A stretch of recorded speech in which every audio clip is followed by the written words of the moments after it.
BFM Business, Intégral Placement, idée de placement. Et c'est Benoît Lombard qui vient de nous rejoindre en plateau. Bonjour Benoît.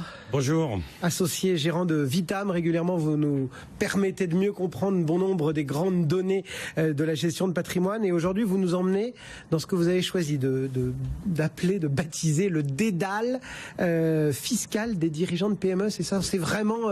C'est d'une complexité sans nom.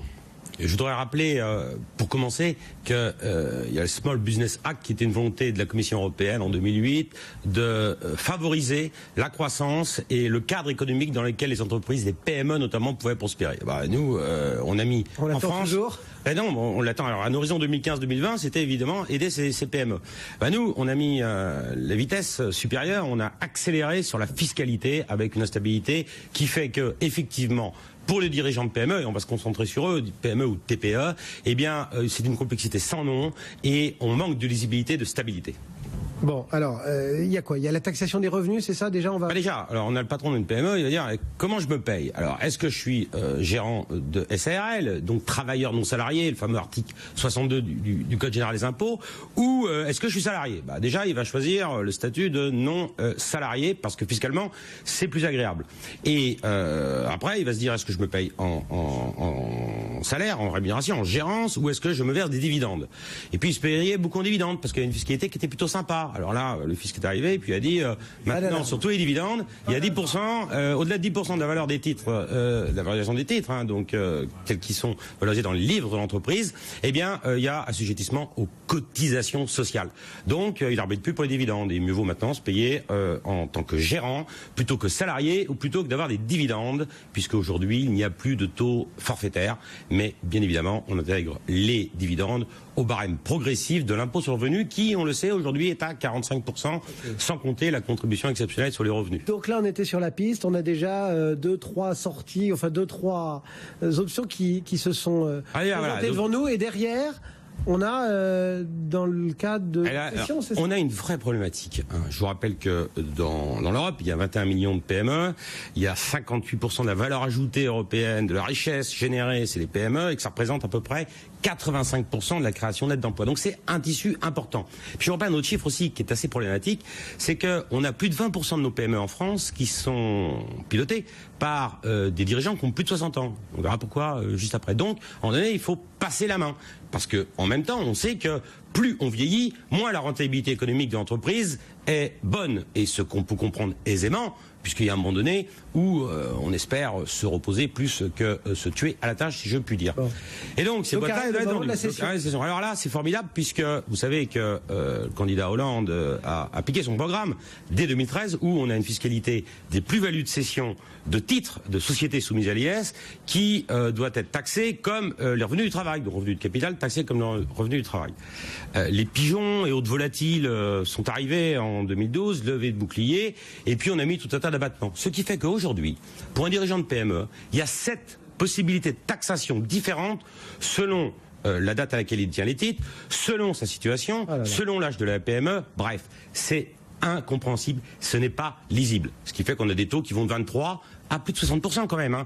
Donc là, le dirigeant il se dit, je ne sais même pas quelle sauce fiscale je suis mangé. Puis je peux vous dire que dès l'instant où on a travaillé concrètement sur des textes, dès l'instant où il y a des restructurations de capital, des augmentations de capital, des apports à société, bref, où la vie d'entreprise juridique joue, eh bien, nous-mêmes, professionnels, on a du mal à s'y repérer. Pourtant, il existe des enveloppes dans lesquelles on pourrait glisser tout ou partie de ces participations, dans des enveloppes qu'on baptise fiscales. Oui, bien sûr, il y a le PEA, le PEA-PME, mais je vous rappelle que si on peut inscrire des titres de sociétés non cotées dans ces enveloppes-là, il ne faut pas détenir plus de 25% des titres de la société, soi-même et son groupe familial.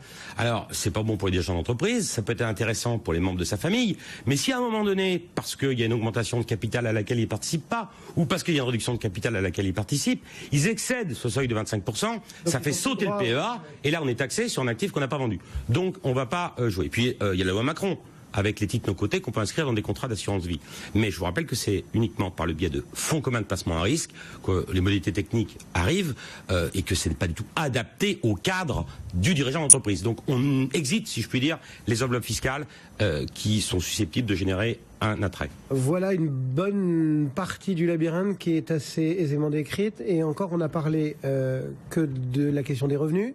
que de la question de la cession, donc des impôts, on va dire, simples. Dessus, on fait passer aussi le fameux ISF, c'est ça? Formidable. Donc l'exclusivité fiscale française, l'ISF. Et là, on a un vrai problème.